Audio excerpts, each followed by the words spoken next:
Hello and welcome. This is a lesson on using the interlinear Bible. God's Word was preserved, but it was preserved in three different languages: Hebrew, Greek, and Aramaic. Most people will tell you that it was preserved in English, but it was not. It was translated into English.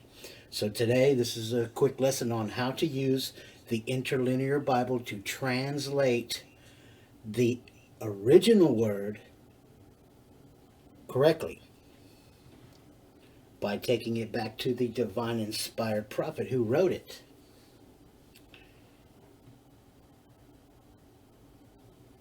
Using the King James Bible only. Now, the King James Bible isn't perfect.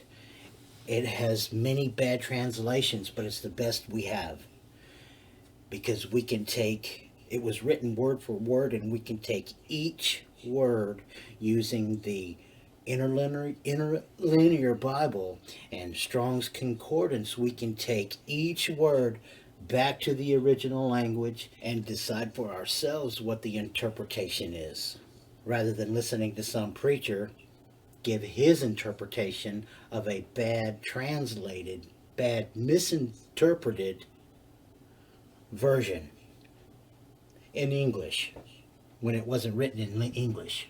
At the same time, we will solve a mystery, the mystery of the Melchisedec, using Hebrews chapter 7, verse 3. So let's get started.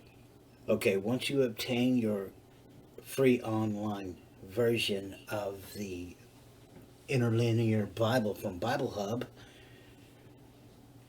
you'll want to choose what book that you want to observe and translate by selecting the book and the verses in the upper left hand corner, as I have here in Hebrews chapter 7 verse 3.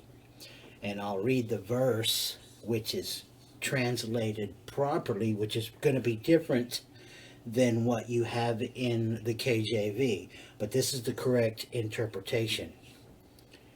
Verse 3: without father, without mother, without genealogy, neither beginning of days nor of life end having been made like, however, the Son blank of God, he remains a priest unto blank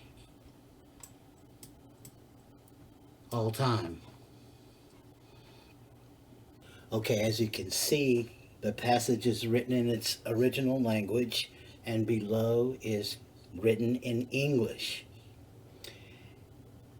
And then above each word is highlighted in blue the pronunciation of the word, so we can at least attempt to pronounce it. And then above that, highlighted in blue, are numbers. This is how we translate it back to the original language to get the true meaning of the word. So when we click on the blue highlights, we get the definition, the transliteration, and its usage. Starting from the beginning where it says without father, and that number highlighted in blue is 540. So if we click on the highlighted 540, we get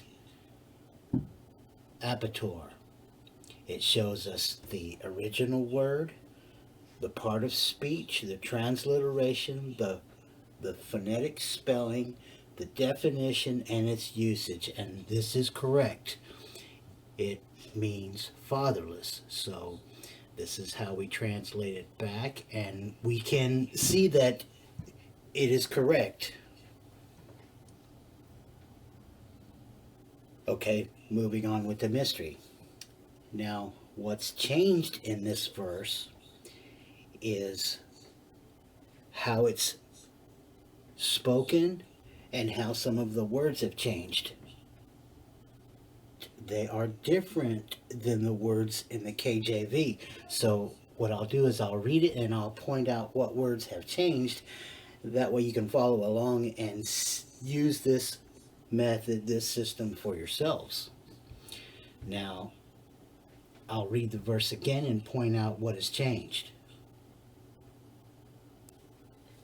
Without father, without mother, without genealogy, neither beginning of days nor of life, and having been made like.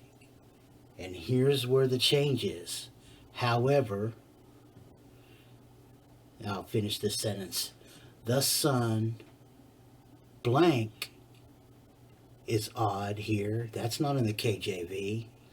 Of God, he remains a priest unto blank, which is not in the KJV, all time. So we'll start from the beginning of the first odd man out here, which is the word however. Number 1161. So we click on it to see its true meaning. 1161, day. Okay, it says but, comma, and, comma, now. It's a connective or adversative particle. The original word is there. The part of speech is a conjunction. The transliteration is a de. That's the word that was transliterated. The phonetic spelling is de, if you choose to spell it out. But the definition says but and now. A connective or adversative particle. Its usage is a weak adversative particle generally placed second in its clause, but on the other hand, and. Okay, well, I'm interpreting this as but and now. Okay, so let's go back to the verse and include or add the phrase but and now. Okay, verse 3 with the New Translation. Without father, without mother, without genealogy, neither beginning of days nor of life, and having been made like, but and now the Son, blank, of God, he remains a priest unto blank all time. Well, now we're getting somewhere. It says, having been made like, but and now the Son. Okay, let's go to the next one, which is the blank. Let's find out what the blank is. Okay, clicking on number 3588, it says, oh, it has three different pronunciations. It says ho, hey, and tu. All right. The original word, it shows us there. The part of speech, it says definite article. Definite article. Okay, let's go down to the definition. It's the, and the usage is the definite article. Okay, let's go back and insert the definite article. Okay, without father, without mother, without genealogy, neither beginning of days nor of life, and having been made like, but and now the Son, the definite article of God, he remains a priest unto blank all time. Okay, let's go find out what that blank is so we can finish the mystery. And that number is, oh look, it's 3588 too. So we know from the previous blank it's 3588 with a pronunciation, and then the same 3588 has a different pronunciation, but it's the same interpretation.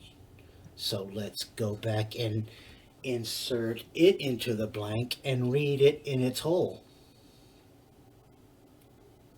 Without father, without mother, without genealogy, neither beginning of days nor of life, and having been made like, but and now the Son, the definite article of God, he remains a priest unto the definite article all time. Mystery solved. having been made like but and now the Son, the definite article of God?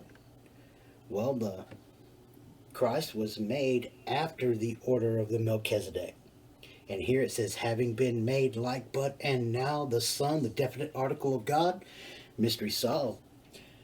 Jesus Christ is the Melchizedek that Abraham tithed to in Genesis. So Abraham did see his day and rejoiced. I hope this helped you, because the more of us that learn how to rightly divide the word of truth, the fewer of us get deceived. And it also opens your eyes to the many who do preach the prophetic word, pretend to be in the know, but are wrong way too often.